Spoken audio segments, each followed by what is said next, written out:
again, fight fans. Welcome back to the great Headkicks and Haymakers. I'm your host, Bodkins. We are back. We took last week off. It was Juneteenth. We were celebrating the holiday. It was, but, I taking that. Well. And as always, you invited to the cookout, bro. As long as I'm always invited to the cookout, brother. I am, of course, joined by my brother from another mother, Whit. Whit, it is UFC 303 this Saturday. Let's take before we get into UFC 303 this Saturday, we got to look back at this past Saturday. And that was the UFC Saudi Arabia card headlined by Robert Whittaker. And did Bobby Knuckles turn back the clock? And the Reaper, showed why they call him the Reaper one last time. Knocks out Ikram in the first round. We had that fight. The co-main event was surprisingly went the distance, but Volkov gets a huge win in the heavyweight. The other headline that come out of Saudi Arabia was the old pirate, the bullet in his one eye win as well. So your takeaway from UFC Saudi Arabia before we look at UFC 303. Oh man, let's say this, bro. First of all, we talk about this plenty times that like really good fighters, you can't really count them out, especially after tough losses, after layoffs. Sometimes you got to just give him a chance. Robert Whittaker is one of those guys. When you look at his resume, somehow, some way, he finds ways to beat tough competition. The only competition he beat, is he right? The only losses he has as a middleweight is Izzy and DDP. So thank you. A former champ and the champ. Exactly. But when it comes to rising to the occasion, let me tell you something, brother. This was one of those moments where I was like, oh, yeah, that's it. So yeah, it happened in 30 seconds or, halfway through not even halfway through the first round, it felt like. Yeah, because I'm used to not putting on so much of an effort into striking, but more into wrestling and getting this guy off balance. But this was him going, look, I'm sick of this. I'm tired of it. He hasn't knocked somebody since like 2012. Like it's been a hot minute. 2017, they said. So let's like you said, he's won fights, but like they're always decision. Yeah, they're usually decision fight. You know what I mean? He's not. He hasn't put nobody's lights out in a while. Right, he's a decision fighter. He gets guys off balance. He grapples. He finds ways to win, but he's not the knockout artist. But this fight right here, to say we just seen him twice already in a year.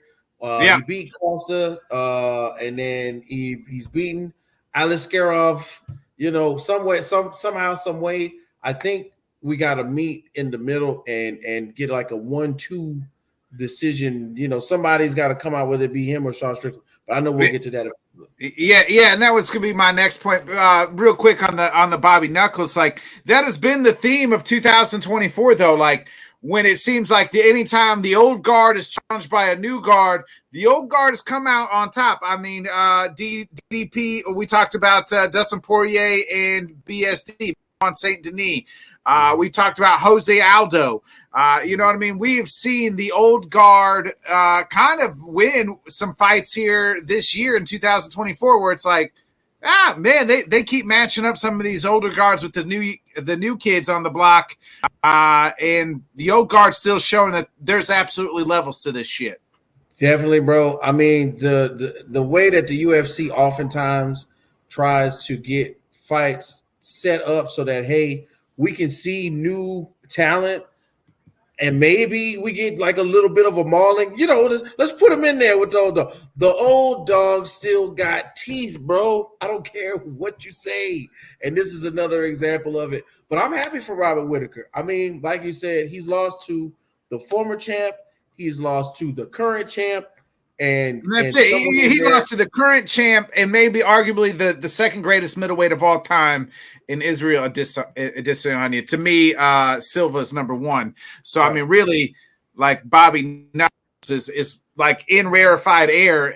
You know what I mean? It's being one of those legit middleweights all time. And it definitely right now in the world, you the effort, Sean Strickland, like, to me, that's the fight that makes sense. Why not? They're already doing, I don't know what it's like, 306, but UFC pay-per-view in Perth. It's going to be headlined by Izzy versus Dricus Duplessis, DDP. Why not be the co-event with? Why not do Sean Strickland versus Robert Whittaker? Winner gets winner, loser gets, winner gets winner. Listen, you make a bunch of sense with that one. Winner gets winner. In 2025, probably based on the dates. Next year. 2025, next year sometime. And it's like almost like having a co-main number one contender elimination fight. Yeah, while the championship fight is happening. I think that's I think you can't really line it up any better. We like it. I think Robert Whittaker likes it, but there's a guy on the opposite equation who doesn't like it, and his name's Sean Strickland.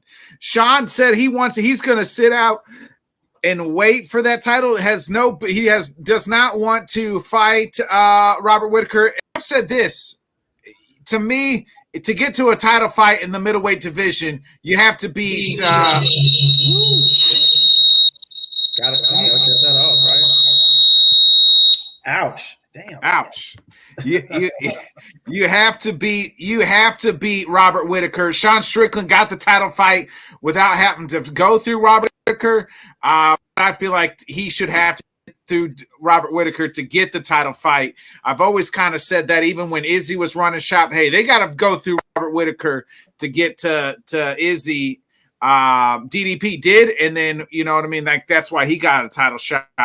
But to me, the thing where Robert sits is, how long does he want to wait if he doesn't get the next title shot? Because Sean does make a claim he did beat Izzy, so if Izzy wins, they probably want to run that back. He lost a very close match, a close fight to Dricus earlier this year.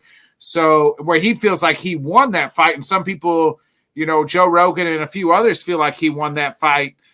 So he has a lot of claim to say, hey, I should be next. But I do feel like Robert Whittaker's now, I feel like Robert Whittaker, who's won 2, has every right as well. I mean, you make a great point there, bro. It's really a conundrum at the top when you think about maybe the top 4 fighters right now. One's beaten 2, 2 is beaten 1, 3 never lost to 1 or never fought 4. You know what I'm saying? Yeah. It's one of those things. For me, the heat of competition will bring the best out. I know Sean is pretty much going, I'm not doing anything else except for fighting for the title. That's pretty much damn near what he's saying. In my mind, if the lines were drawn in the sand and Dana says, you got to fight Rob, because if, like, let's say Dricus got, we're gonna get to that card eventually. But let's say Dricus beats Israel Adesanya. Then what can you say for Robert Whittaker to just go ahead and jump right up and fight Dricus since Sean's lost to Dricus? You see what I'm saying? Like, yeah, we gotta have. I agree. Whittaker lost to Dricus too a year ago. So I mean, you look at DP is obviously the champion. Then Sean is ranked number 1, Izzy 2, Whittaker 3. I'm telling you, I think Sean should have to. And I think if they throw enough money, why not do him with? I mean, listen, bro, the money makes everything make sense. I think, especially like you said, co-main money, definitely not Apex money, but PPV co-main money, I think would make him go, man, all right, shoot, I'll knock the guy out. Everybody knows Sean Strickland's a gamer. He's gonna be ready. He's gonna be nonchalant. He's gonna, I signed my name on the contract. Who cares? But when he gets into that room and that door closes, it's a whole nother story. So I think we make some great points about the order in which that division is falling in. But the first domino has to fall, which is what will they set up after we figure out who's going to win between Duplessis and Israel Adesanya. I agree with you. I'm right there with you. I do. I think that's the perfect setup. It'll be interesting if they do that or how it holds out. But Whitaker did say that it kind of said backup fighter. Whitaker said, "I'm no fucking backup fighter. I'm the main fighter. I'm not signing to be no backup fighter. Like if one of those guys pull out, I'm sure obviously he'll sign up to fight right away. Especially it being in Australia and Perth, where he's from, and he's talked about having another crack at Izzy. A third crack at Izzy. So it'll be interesting. I mean, it's not. It's something that we've seen recently. Max Holloway and Alex Volkan fought 3 times, and so that could very well be something that we see down the line. Any other takeaways you from this past Sunday's card in Saudi Arabia? I mean, for me, this is one of those things where I got a chance to check out, let's see, the 3 of the 4 fights. One in which I want to make sure, 4 of the 3 fights. I kind of caught the end of one. What this is my guy. There we go. Share Magomedov, the redhead. What? Yeah, Shara Bullet, the pirate. The pirate. He's only got one eye with. I noticed, and somehow, some way, he's an imposing figure. I feel like we gotta you gotta get the battle of the scary middleweights going. You know what I'm saying? But I love his competitive style. It's like full goes, no stops. He's technically a scary guy with that red beard. You know what I'm saying? Like we when we look at the UFC, we always go fighters, styles make fights, but sometimes appearances make fights too. He looks like somebody you don't want to step into the ring with. And I think about like some old fighters. When you saw Iceman Chuck Liddell coming down with the fresh, mohawk, the Fu Manchu beard. That guy, I wouldn't want to see him in a bar, in a dark alley, nothing. Shara Magomedov, the pirate, another one. I wouldn't want to see him anywhere near any. I'm sorry, he got to go. But I'm liking what I'm seeing from him as of right now. Oh, shout out to Kevin Gastelum too. Shout out to Kevin Gastelum. Nah, there's no fuck Kevin Gastelum. I'm just gonna say it, Whit. He was my week. Kevin Gastelum don't get to come in here and when you're signed it to 170 up to fight week at 190 and start bitching and moaning and then say I can't even fight at 180. So he had to sign the contract at 185. Dana said he's done at 170. Don't even or he's pretty much might be done with the company. And he makes them don't even like, why did you make weight? Why? Because you were on IG 2 weeks ago talking about Kevin misses weight, eating a bunch of fucking macaroni and cheese and shit. So there will be no respect given to Kevin Gastelum from me. So and that's just being honest. Like you're a professional. You signed on the dotted line to make 170, and you didn't even try. So I don't even want to hear it. He looked more out of shape than me and you. Yeah. Hey, look. First of all, as a man who is realizing that it's just a little bit hard for me to lose weight from time to time, I can honestly say he comes in there, he gives it his all, but he has underperformed in my opinion at lower weight classes. So maybe he needs to be right there where he could be. He can't fight at 170. He can't lose the weight. Yeah. I mean, he doesn't try. That's the thing. I don't think he tries. Real quick, you got to shout out to one of the huge knockout, Volkan Ozdemir, for no time, put Johnny Walker back to sleep. I mean, every time Johnny Walker goes to sleep, it's so funny. And this one wasn't any different. But Johnny Walker, some bad knockouts his last few times out. He has been put to sleep a few times. I think he's got to reevaluate a lot of things. And then not to jump too far out. Volkov with a unanimous decision in the heavyweight division. Yeah, at 5. Yeah. Yeah, going up at 5, creeping up there, and then I think Volkov. I would do Volkov and Cyril Gane in France. I would definitely do a Cyril Gane. Cyril Gane somehow, some way, always is relevant up there at the top. A Curtis Blades maybe. Well, Blades is getting ready to fight for the title. He's fighting for the interim title against Tom Aspinall in next month. Which is I'm not saying he's going to beat Tom Aspinall, but he's a Curtis Blades type.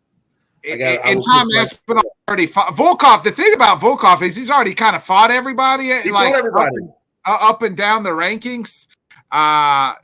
He might have already fought. I know he fought Tom Aspinall and lost.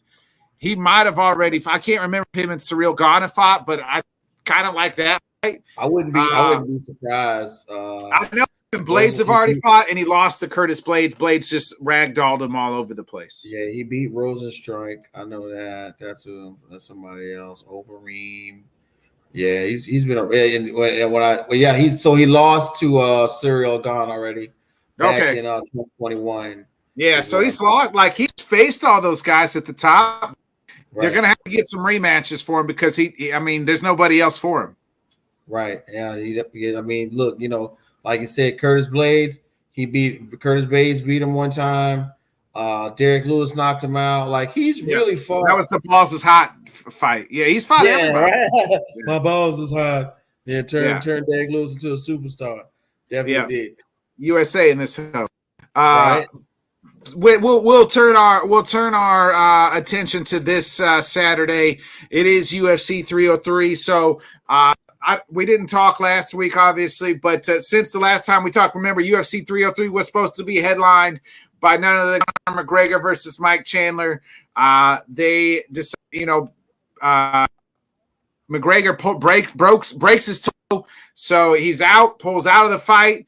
They're in a scramble, and here comes they call Yuri. Yuri says he's in right away. It takes a little bit. They get the negotiations done for the light heavyweight champion and Alex Pierre. Alex Pierre now has been on the NFC card, UFC 300, and now saves the UFC once again at 303. We're going to rematch a fight that just happened in November. Alex Pierre versus Yuri Prohaska in the main event. And then also they added little tasty treat for us. Diego Lopez versus Brian Ortega in the co-main. So this card is kind of shaped up to, I feel like, a little bit better than what it was, adding those two fights. But no Conor. Unfortunately, they're going to try to book that maybe by December, hopefully. Who knows? Conor's, you got a broken toe. I think 2016 Conor probably fights, but 2024 Conor is too rich to fight with a broken toe, and I don't blame him at this point in time. He's got too much to lose, really. At this point in time, he's got too much to lose. He loses to Mike Chandler, and that's like three in a row. That's hard. He starts to question his heart. Yeah. Coming back off the injury. Can never do it again. He's too man. Look, my toes broke. You want to do it? You need to fight me at 100%, brother. Yeah, okay. So he doesn't need the money. We know that. So he pulls out, and it's now Yuri Prohaska versus Alex Pierre for the light heavyweight title. We'll kind of work our way up. We'll work our way down to the main car, up back to that main event. But just your thought on just the fight itself, that the announcement of Yuri versus Alex. What was your thoughts? I'm going to say this, and I feel like every so often, every couple of years, that the valuable show who they are in the UFC. And we might not have a lingual connection to Alex Pereira, right? But that man shows up. I don't care. I don't care. You're right. He does. He's got two. He had two broken toes initially. Yeah. Listen, and like you said, he literally just did this in November, and he's like, "Yeah, I'll do it right now." And I can't lie. November, then he fought in April, which just what I mean. So now he's fighting 3 times in 6 months, pretty much. Listen, bro. Some guys don't fight 2 times in 6 months. 1 time in 6 months. Some guys don't even do that. So the old saying is, if you stay ready, you don't got to get ready, you know. And I feel like Alex Pereira is pretty much telling us, look, bro, I'm doing this. I'm 24/7, 365. Yes, And Yuri, and I'm you tip your cap to Yuri because he's on the same. He fought at UFC 300 as well in April. yes, and that is another part of the equation where Yuri Prochaska, you know, he embodies that whole samurai thing when he talks and when he explains, you know, his mantra and how he goes about his life. But I ain't never seen the samurai said, you know, back down in no fighting in no movies. You know what I'm saying? Samurai's got their sword on them 24/7. I'm just getting finished drinking rice wine, bro. You want to fight? Let's fight. And so the two of them together, this is perfect. This is a perfect replacement. Maybe not even. I don't think you can really replace Conor McGregor with anyone except for like John Jones. But you know what I'm saying? If I'm not going to eat a rack of ribs, at least let me get rib tips. This is rib tips right here, and I'm cool with that. I definitely I like that analogy too. It may not be the whole ribs, but you're getting pretty tasty rib tips. Yeah. Let's go. We'll work our way to the bottom from the bottom of the main card, and then make some picks here. We get in the welterweight division, leading off a very interesting fight. And they've already kind of shared some words here, and this is the welterweight division. You got your guy, number 14, Michael Venom Page. We know he is 22-2, 1-0 in the UFC. He just fought back. I think it was UFC 302, or not 302, but 299. When he beat Holland. He is taking on none other than Mr. Ian Gary, who's ranked number 7. Ian is the favorite here at minus 150. Ian, perfect 14-0. Ian has come out and he has said, like, I didn't really want this fight. I don't want to fight down. Why am I fighting down? This fight didn't really interest me. And MVP said if we were fighting in Bellator, they'd be saying I'd be fighting another king. So they've already kind of had war of words here. Your thoughts on MVP versus Ian Machado Gary? Let's take a look at the youngster, the Irishman. Last 2 times he beat Jeff Neal and Neil Magny. Right? He beat both Neils. Any Neil, it's over. He got them. You know, and the thing is, in my mind, like somehow, some way, you know, they got Jeff Neal and Neil Magny are the two Spider-Mans pointing at each other. But you know, once again, if we look at his resume, he has beaten some really tough competition coming into this fight. I am excited to see him because he's got one of those weird stories, you know. Oh well, my trainer is this the one he's married to his trainer's wife? Yeah. And they all kick it and they're not trainers. It's his nutritionist. His wife. It's his nutritionist. His nutritionist, yes, and they all hang out. He's from Ireland, obviously. So he got put on. He wanted on this card the Conor rub, and then because you know him and Conor, Conor puts him over as the Ireland's next guy. Right. Instead, now it's just Ian by himself. Mm-hmm. And you know, Ian actually doesn't even live in Ireland. He lives in Brazil, trains in Brazil. So he wants a little hometown love, man. And I could understand that. You know, you got the king, the respective king of MMA in that area. You want to show out for his fans and your own to kind of be the next man up. But there is no Conor in this event, so now you have to show and prove. And to be real with you, previously these fights have been box office, but they were all decisions except for where I didn't see the Rodriguez fight, but I did see Ian Gary and Neil Magny. He beat. Well, I mean, he pretty much torched Neil Magny. Now, Jeff Neal, it was like a hit and run, like doing hit and run, hit and run. You know, he torched D-Rod though. He beat up D-Rod. This is one of those moments where I gotta say, styles make fights, and when I say styles make fights, somehow, some way, we have to be in the equation of MVP doesn't fight regular. No, Like he this doesn't. is no way, shape, or form anything normal. MVP on his top tier game is someone where this could slightly confuse Neil Magny. You wanna prove that you're that guy. Beat the puzzle that is Michael Venom Page. And I would say to me, and I know, Ian's bitching about, the ranking.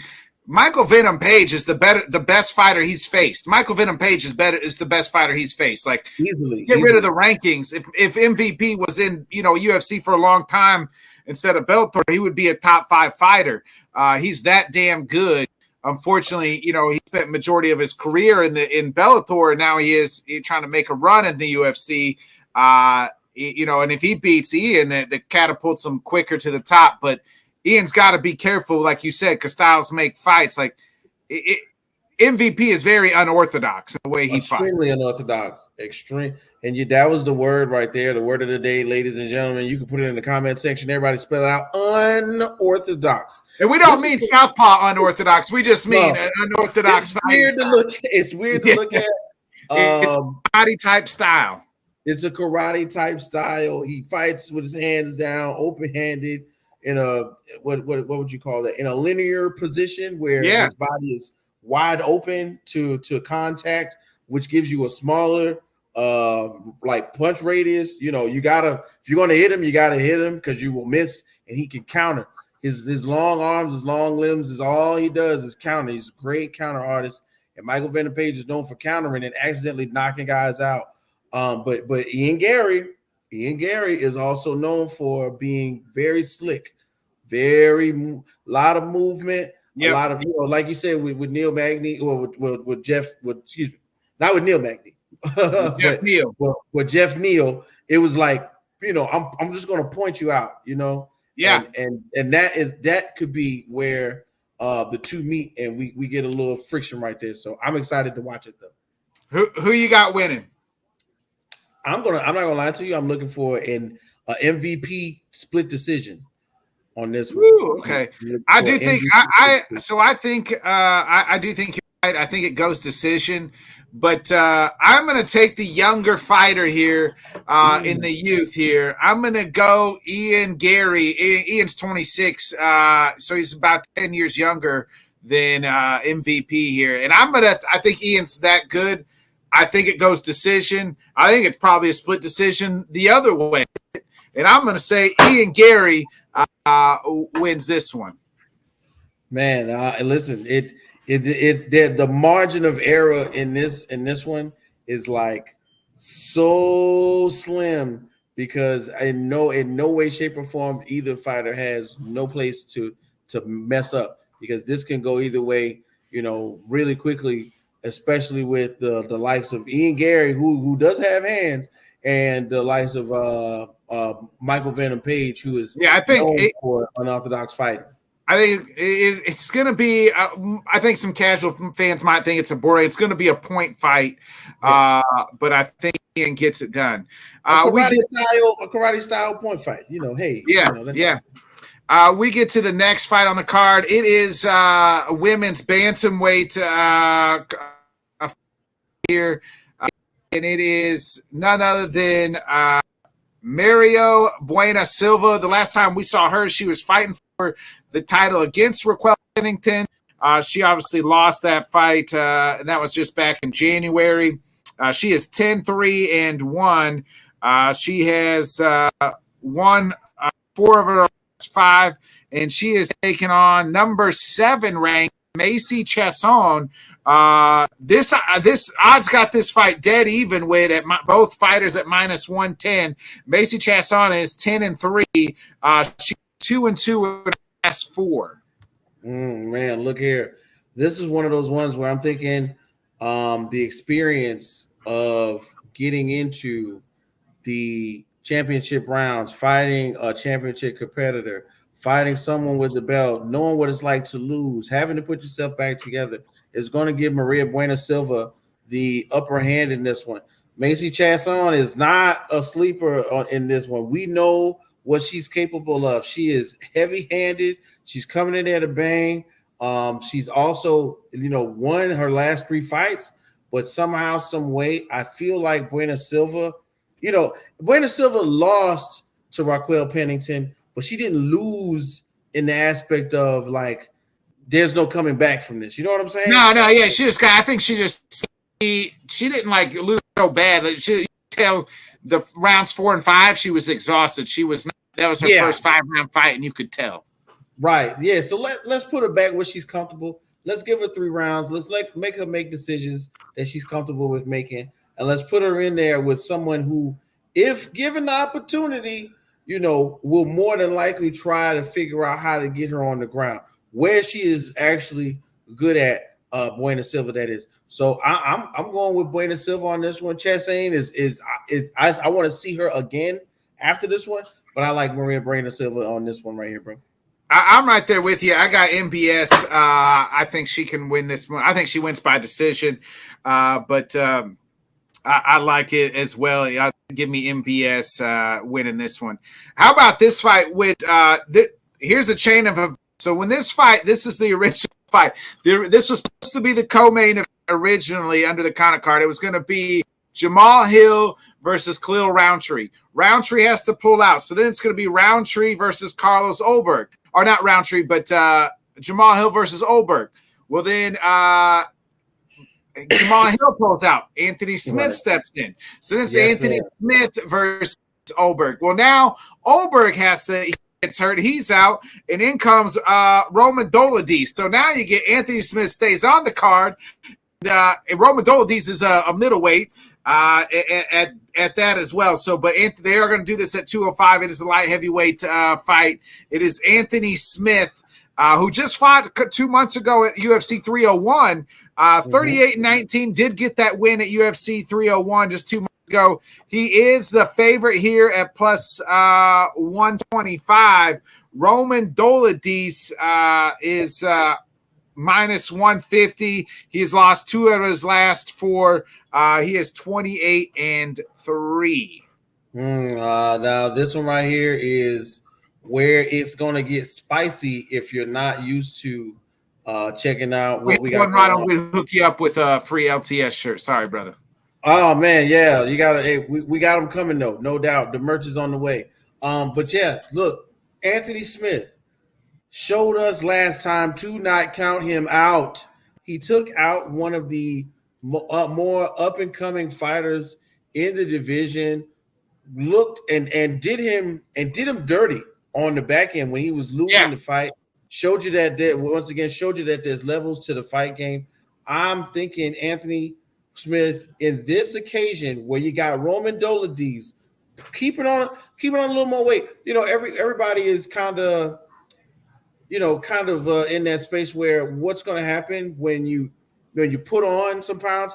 He's not cutting the weight. He's just not cutting as deep, right? Like we know he doesn't really walk around at 185. He probably walks around somewhere at 220, and so he just got to drop the 205. Yeah, that's what I was going to say. Roman Dolidze in this occasion is not doing anything extravagant. The weight cut, he can still eat pizza for a couple weeks. Same Ronald. We and Whit both picked Anthony Smith to lose that fight last time out. And he won. So he said he's the fraud check guy, and he was trying to fraud check Carlos Ulberg. Unfortunately, Ulberg is not at this point. Yeah, now we're going to see if he can do it against Dolidze. I'm not going to do it twice, Parkins. I'm not. So I'm going with Anthony Smith on this one. The old man's going to put the microphone down. He's going to pick up the game, pick up the gloves, and put the gauntlet down on this one. I like Anthony Smith. And look, I don't think it's gonna go all 3 rounds. I think Anthony Smith's gonna try and get on a nice little roll here. So I'm looking for a knockout. That's probably in like round 2. Yeah, I'm right there with you, and that is precisely why Anthony Smith at plus 125 is my dog on the main card this weekend. Anthony Smith, a classy veteran, gets it done. He could have said, "No, Ulberg, I'm out." Anthony Smith, the company man, stays on the card, gets the fight, beats down Roman Dolidze. Anthony Smith's going to be my dog on the card at plus 125, baby. Listen, man, it's a whole whole show when you get Anthony Smith on the card, because not only can he win, but he will also talk correctly and analyze how he beat you in the fight. So I can't wait to see how he did it. Because hey, look, the post fight, he was like, look, man, he was trying to be too strong. Got him on his back, choked him out. You know, I think he realized it, and I got a little closer. Hey, so I can't wait for him to break it down. It will be tough, but I still think Anthony Smith gets it done. I'm not sleeping on Doladies. I'm definitely not. But I am giving Anthony Smith credit for his combat acumen. 39 fights is nothing to sleep on, people. Oh, no, that's 38 wins. He's got about 50 fights. He's 38. You're proving my point even more. 50-something fights ain't nothing to sneeze at. All right, okay. I brush my teeth 50 times a week. By Friday, I don't even the lights could be off and I can find my toothbrush. Okay, so just imagine how he feels in the ring fighting right now. I'm right there with you. Let's get to the co-main event. I really like this co-main event. Oh yeah. You have in the featherweight division is none other than Brian Ortega. Ortega 16-3. He is the dog on this at 125. Ortega is the number 3 ranked featherweight. He's coming off that big win in February against Yair Rodriguez, and he's taking on my guy Diego Lopez, number 14 ranked. Lopez lost his UFC debut, but since then he has won 3 in a row, and all of them have ended in the first round. This guy is in there, and he finishes you quickly. I mean, both these guys could submit you like that. Ortega with, this was a fight. Both these guys took this fight on 12 days notice. The funny thing is for Ortega, he was saying he was in talk to move up to 155 and fight at the spear, and he's hoping he can still do that, even win or lose this fight. Listen, bro, you made a whole bunch of sense with this one. 12 days notice. What a type of turnaround, or what type of psychopath do you have to be to fight somebody in 12 days? I don't know, but I like it. Hey, for a lot of money, I'll fight you on 12 days notice. Hey, you know what I'm we gonna get drunk when it's over. But the point is, when we put the two guys together, once again, I say it all the time, man. Styles make fights. This is one of those where standing up on the ground is exciting. What's the name of that movie? Let There Be Blood. Isn't that the name of it? Like, yeah. Brian Ortega has the same cut as Nick Diaz, okay? And it's gonna bleed. We're gonna see it. It's gonna happen. And we're this close. We're this like a millisecond away from Brian Ortega being a featherweight champion at one point. Yeah. Remember he had Volkanovski in that that almost put him out. Yeah. To this day, 9 out of 10, 10 people other than Volkanovski tapped to that. Right. And somehow, some way, Volkanovski used his third old man lung that we don't know about and survived that one. But for real, Brian Ortega and Diego Lopez is a really good co-main to put into the structure of this fight that had to be constructed out of sandpaper and glue. and somehow, some way, we got a really good fight still. The fights are at 9:00 Central Time, Ronald, 10 Eastern. So time zone you live in, but do the math that way. There you go. That's the main card. That's the main card. Yeah, Ron, check it. Just leave your TV on long enough, and you'll find it probably, hopefully in your time zone. But yeah, man, Diego Lopez and Ortega both are ground specialists technically. Yeah. Like get you on the ground, find an elbow, leg picks, ankle picks, something in this. Some part of your limb will get twisted or turned in the opposite direction. You will tap. I like the fact that they will probably stand and bang them. That's usually how the fights go, right? When you're like, oh, both these guys can tap each other. So we'll just stand, and now we're just going to stand and throw hands because neither one of us really want to go to the ground to see who can tap who. And you're exactly right. The last 2 or 3 times we've said that, 2 guys who are ground practitioners got up there and put hands on each other for 15 minutes. So I'm excited to see this one. I honestly am going to run with the Brian Ortega route. This is an undercard This type is of night. well, we just talked about it a little bit ago, right? An old guard coming against the new guard, right? Like Whitaker versus Ikram, Dustin Poirier versus BSD, the Jose Aldo he beat.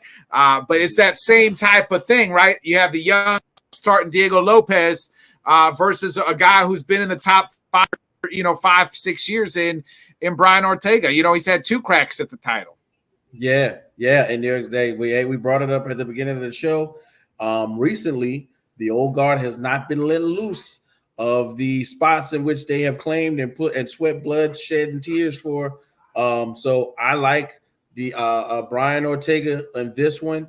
I'm thinking Brian Ortega by decision. I'm not saying that he can't knock Diego Lopez out, but I don't think it does that. I think this is going to be one of those, just like you said, we're going to see some hand fighting, but then they're just going to get to the ground, and we're going to see who maintains dominant position. We're going to see who lands good strikes. We're going to see who reverses, clinches and things of that nature. This is going to be one of those, we got to watch it round by round to see who's going to make the points. But I'm going with Brian Ortega on this one, bro. I'm going the opposite. I like Ortega, but there's something about this Diego Lopez that I just like. His style. He's quick. He's fast. He's got some hands as well. Ortega really, if you remember the Max Holloway fight, Max is trying to teach him how to box and defend his own shots in the middle of the damn fight as Ortega's bleeding to death. So I'm going to lean towards Diego Lopez. I just think this kid is that good. Give me Diego Lopez to win the main event. So we're split on that one. Then we get to the main event with, like I said, we saw this fight happen in November. And how about this? I don't know if you've caught this. So Yuri Prohaska was on the MMA Hour on Monday. He said that Alex has these aura, spirits about him and things like that. And so today he told Alex, leave those in the back. Your spirits in the back. Fight me, man. And Alex said, yeah, I got spirits that fight with me. If you ain't got none, that's on you. If you don't believe or ain't got them. So pretty much fuck off. So it is going to be Alex. How about that? The word trash talk that we get at these two guys, the warrior and the jungle, the samurai and the warrior, the jungleman, is spirit talk, right? Like that's the extent of the trash talk. Is you're fighting with spirits and I don't want you to. Well, fuck you. I'm fighting with my spirits. You know what I mean? You better believe in this shit. Go find your own spirits and fight me with your samurai spirits. Like that's the level of trash talk we're at. And you're like, well, coming from these two guys, that's what we're gonna get, and I'm all for it. I love both of these guys. The first fight, I rewatched the first fight. First fight was really close. Alex Pereira was getting with the leg kicks. Yuri took him down in the first round, and then again, Alex got him with the leg kicks, and then almost a premature stoppage in that first round as well, or in that, I think it was the second round. In that first fight, like Alex kind of knocked Yuri down.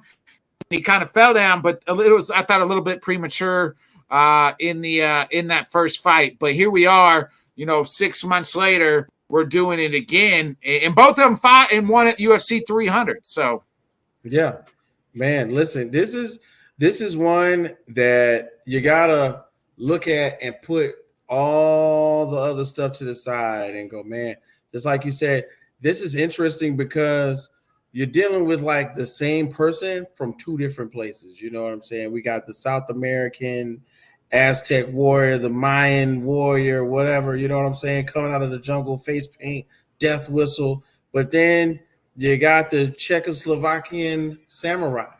It's a conundrum of words, but it is what it is. You know what I mean? How can this fight get any better? I don't know. Maybe we get like a full regalia from Pereira and Prohaska as they come out, to the ring. Me and my friends, two of my friends that we were talking like how cool this fight would have been at Fear with their intros. Like they would have had the best intros in UFC history You know what I mean? Like the mansion with all the screens and things like, them coming on, that would have been like, that would be really killer. But instead we're getting at the T-Mobile Center. But that would have been cool entrances, I feel.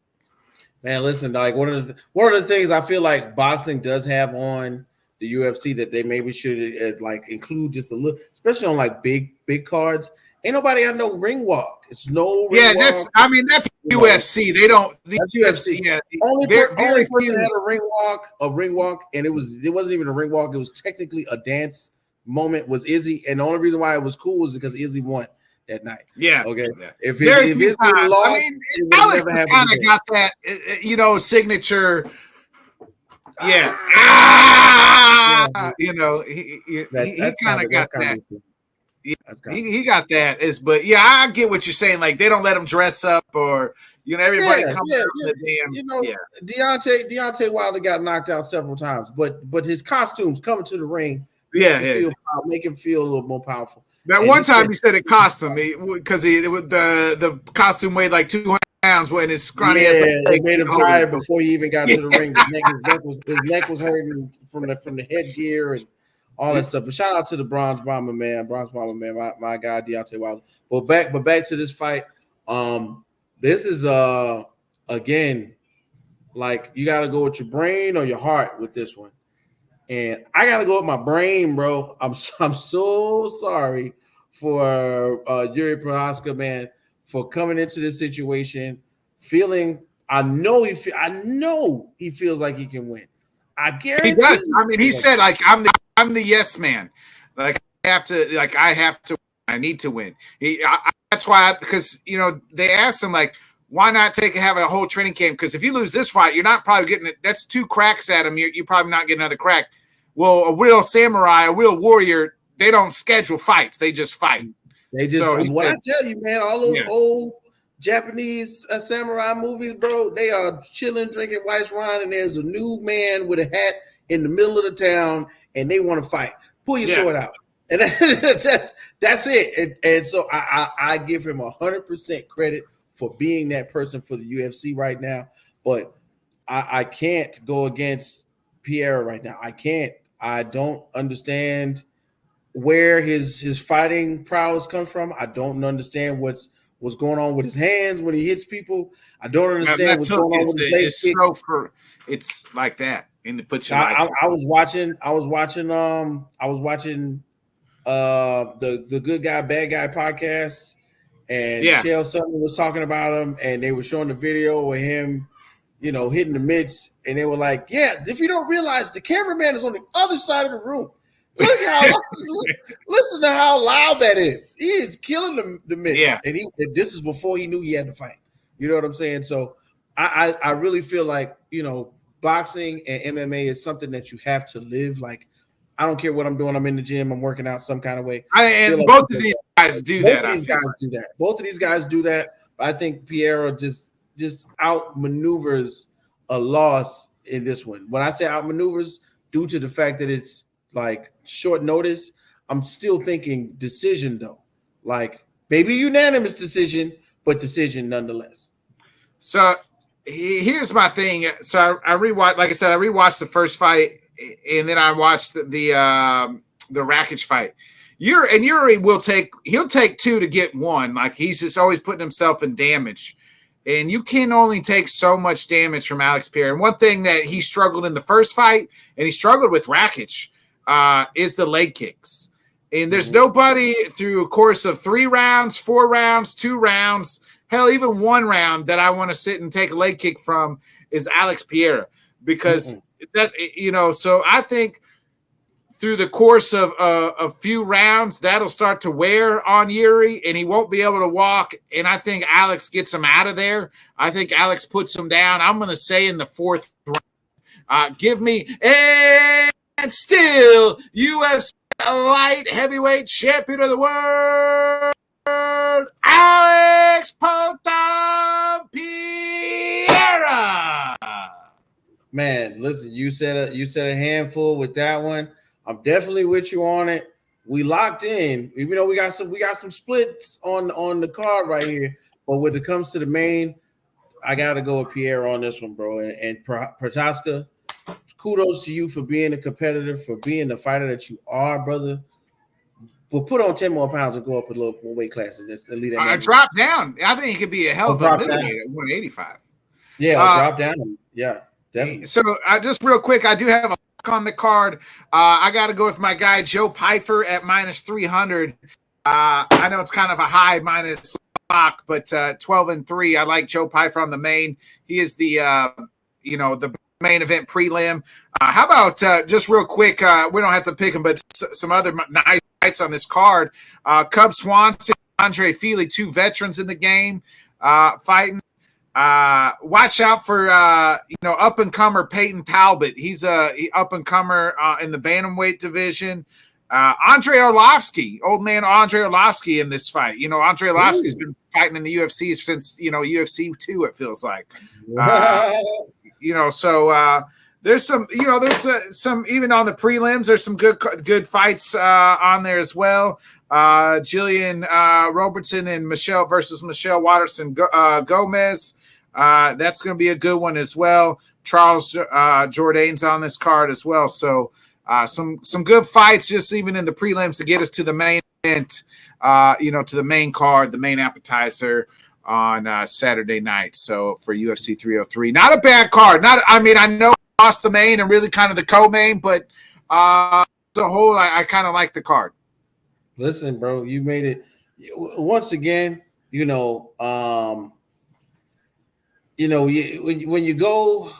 you go to a Japanese restaurant and the guy is doing the thing, he's shrimp fried rice, chicken, and then but when you call and carry it out and you got it it's the same food. It's just the preparation in front of you makes you salivate a little more. He sets an onion on fire, throws a wipe in your old lady's mouth. The shrimp in your old lady's mouth. It's exciting to see that. And that's what we're looking for with 303, with Chandler and Connor. But right now, I'm cool with my carry-out box. I'm all right. Yeah, I like it.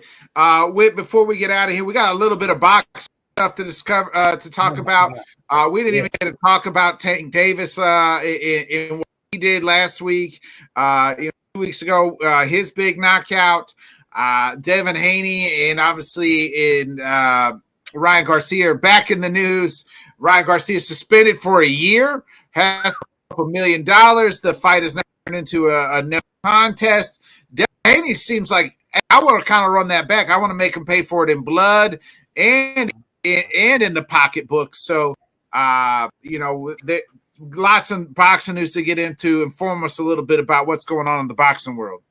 Okay, everybody knows me. I'm the casual boxing fan, but I look at other people who are living the boxing dream, who are in the trenches, talking about this every day. And sometimes their opinions influence me to say things. And I have got to say this.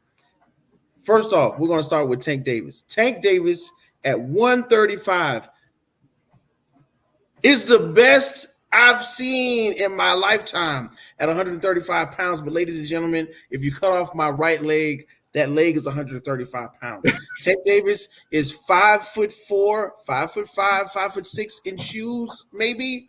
And he is a diminutive character, but he punches like Mike Tyson. If you go look at several of Tank Davis's fights, such as, let's say, Ryan Garcia, when you look at the weigh-in, Tank Davis is hype. Oh, I got you now. You in my house now because he's small. He don't gotta lose that much weight to be 135. When you looked at Hector Garcia, you don't gotta lose that much weight to be 135. Rolly Romero, somebody that was a tough fight. You don't gotta lose that much weight. Isaac Cruz, unanimous decision. You don't gotta lose that much weight. But when each of those fighters got to the weigh-in, ladies and gentlemen, they're drained. They are gaunt. Y'all look it up. There goes another word. Unorthodox, ladies and gentlemen, and gaunt. They are mere statues and shells of themselves as they stand at the weigh-ins, and they can barely talk because their kidneys are failing inside of their rib cages because of how Tank's not going to go up. Like, not going to go up and fight nobody. He knows. Yeah, but this is what I'm getting to. he has drained the fight out of 135, and I'm not mad at it. He's made his money. If you want to get some money, lose 20 pounds and fight Tank Davis and get knocked out. Cool. That's what's up. But Bodkins, and several of you out there watching this show are from an era where our best fighters went up and down all the time and proved it. I mean, Canelo still does. Canelo, although very duckish, I'm going to get to Canelo in a second. Although very duckish, Canelo goes up and down in weight, 10 pounds, 15 pounds. It's cool. But Tank Davis, Usyk just did. You know what I mean? Usyk did. Usyk just did it. You know, we're going from cruiserweight to heavyweight, and he vacated his title. Shout out to Usyk, but he doesn't want to fight Anthony Joshua apparently. No, it's not that. So I think, and I wanted to get to that real quick. So it's not. They were when that fight was made. Ariel Hawaii said they were already planning on stripping Usyk of that title before he even if Usyk had even won, before even Usyk won. So like that was kind of in the backworks. He already beat Anthony Joshua though. He beat Anthony Joshua, but the point is he can't. He would have had to pick. You want to be the cruiserweight unanimous champ? You want to be the heavyweight? You know? Yeah. So they were already going to strip him from that title. Mm-hmm. Like that was kind of pre-planned, and Anthony Joshua's now already got a fight lined up.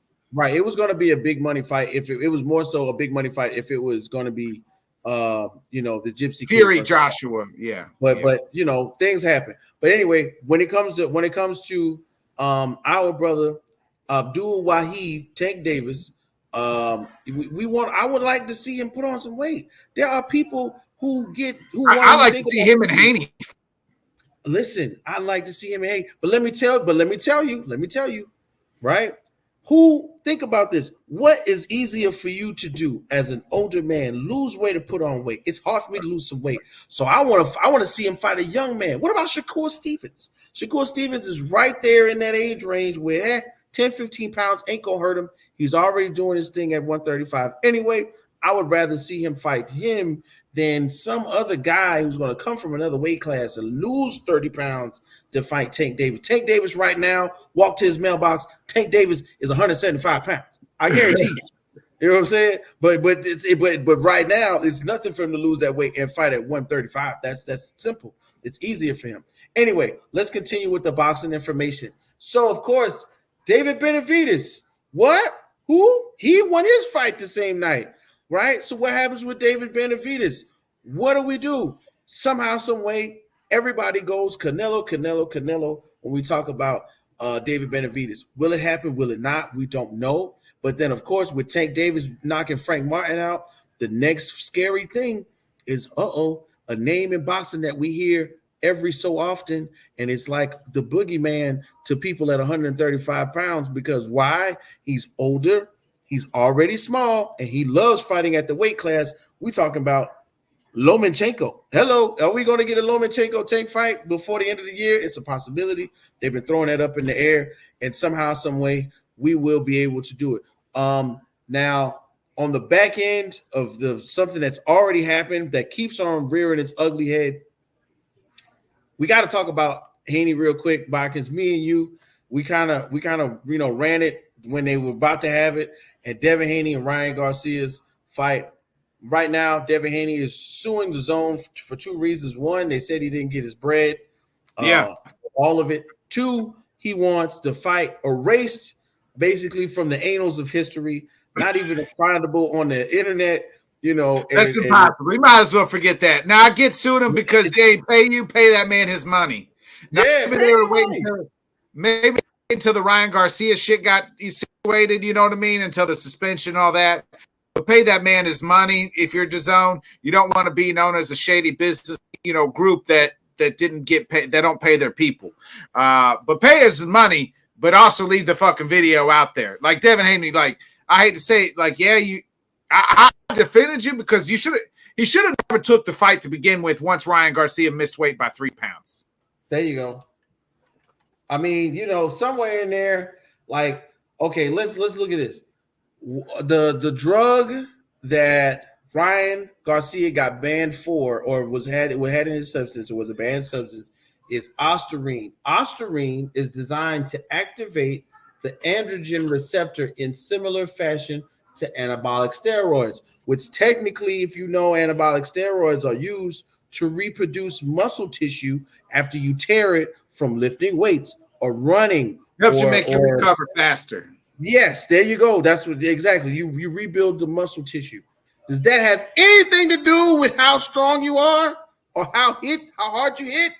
If you, I don't know. So yeah, I would say yes and no. Yes, as far as like if you're already training hard and you take that to recover quicker and faster, you're going to build your muscle back faster, stronger, and faster. So you can hit harder by that. Now, if I just take this fucking ostarine, is it going to make me go out and punch it harder, like, you know what I mean, quicker like that day? No, but if I took it and I can still add my muscle strengthen right back up and I can add more weight back on, I am going to get stronger by taking it. So therefore, if I'm getting stronger muscle-wise, I can hit harder. The drug has become a prevalent steroid alternative for bodybuilders and athletes. Is ostarine at any type of harm to the body or in addition to strength or metabolism? In this distinct category, the answer is no. The modulators in which are part of the appeal or the muscle tissue selectively are not, and in addition to what you get from strength. So somewhere in there, and that's a really scientific explanation. Yeah, it helps you probably go to sleep and wake up and run after you did like 5 miles. It helps you recover quicker, stronger. You know what I mean? And it helped him win the fight. But somewhere in there, bro, I still gotta go, dog.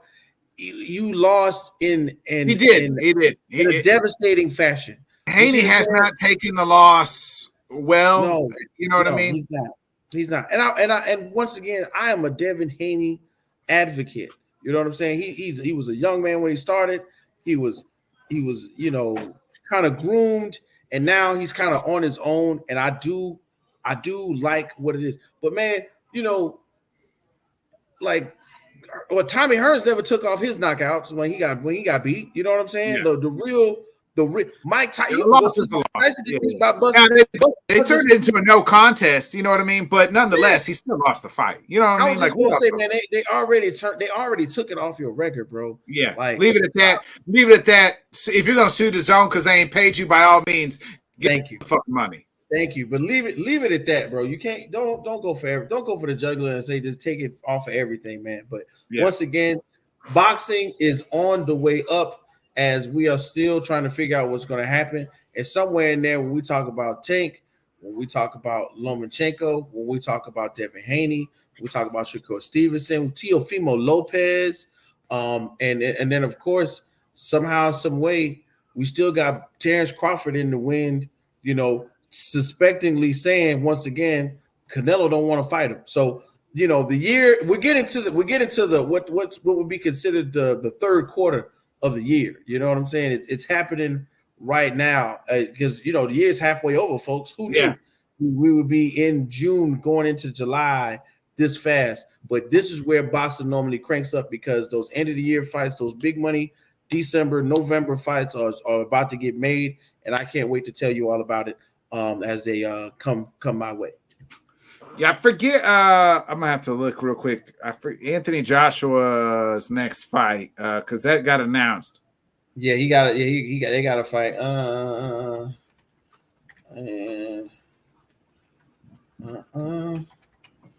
The next fight. He's gonna fight for the vacant IBF title, of course, because Daniel Dubois. Daniel Dubois is gonna fight Joshua because Usyk is vacating the IBF title.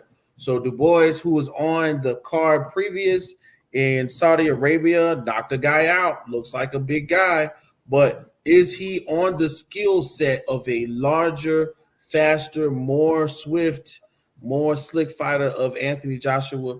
We will have to wait and see, but I'm excited about that one as well. Yeah, so this says Alexander Usyk vacated IBF, just to clarify everything here. To clear the way for Anthony Joshua versus Daniel Dubois will officially meet for the belt on September 21st. at Wembley Stadium in England. The fight was announced yet today at a press conference. And Usyk's announcement that he was vacating the title as a result of facing Tyson Fury in a rematch rather than facing mandatory challenger. So that's why, because they said you're mandatory supposed to fight this guy, and he's I'll take my money fight with Tyson Fury, and we'll call it good. And here you go, Anthony Joshua. Yeah, there you go. Like I'd rather fight Fury. I'd rather fight Fury and make another $500 million. Yeah, you know what I'm saying. Yeah. The turkey ass Sheik man is gonna pay me a shit ton of money more than these guys are. So salam alaikum to Turkey Al Sheikh and all my brothers over there in Riyadh, Saudi Arabia. Wait, before we get out of here, do you got any final thoughts? Hey guys, guess what? I'm doing two shows. So in a minute, I'm going to be going over to my guys, back to my guys on the LTS in the Hoop show. We're watching the NBA draft. I just wanted to come over here and talk about this boxing. I've been holding on to it for about 2 weeks. You know what I'm saying? I've been texting boxers, I got something to say like all week long. So I appreciate you guys for tuning in and checking us out. We'll be back again for the post-fight analysis of UFC 303. But I'm going to go talk about basketball right about now, folks. Yeah, this has been another great episode of Headkicks and Haymakers. Wit's right. I don't know if we'll do July 3rd, but we'll figure out a time next week to do a 303 post show. But nonetheless, be a friend, tell a friend, folks. Like, subscribe, share. We will see you tomorrow. I'll see you tomorrow night, 8:00 Central, 9 Eastern, for a brand new episode of the Let's Talk Sports Show. So be a friend, tell a friend. We'll see you then. I'm going to hit that outro for my guy Whit on Bodkins. This has been another great episode of Headkicks and Haymakers. This Saturday, catch out UFC 303. We'll see you then. Hey, yo.